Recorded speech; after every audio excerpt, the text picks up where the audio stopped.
Arestado ang isang lalaki matapos umanong lumabag sa Republic Act 10591 o Comprehensive Firearms and Ammunition Regulation Act sa isinagawang police checkpoint sa National Highway Barangay Centro 2, Manlig, Isabela, bandang alas 11 ng gabi ika-10 ng Enero taong kasalukuyan.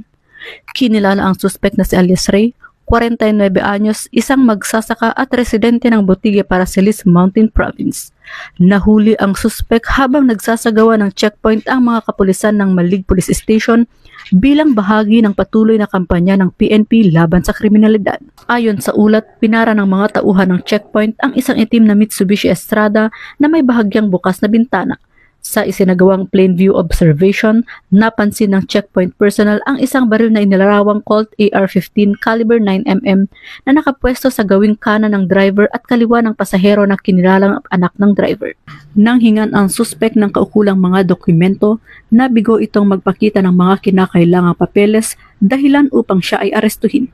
Sa kasalukuyan, nagpapatuloy ang investigasyon upang matukoy ang pinagmulan at legalidad ng nasabing armas, gayon din ang posibleng iba pang pananagutan ng suspect. Ayon kay Police Colonel Manuel B. Bringas, Acting Provincial Director ng Isabela PPO, na mahigpit ang kampanya ng Isabela PNP laban sa ilegal na pagdadala ng baril.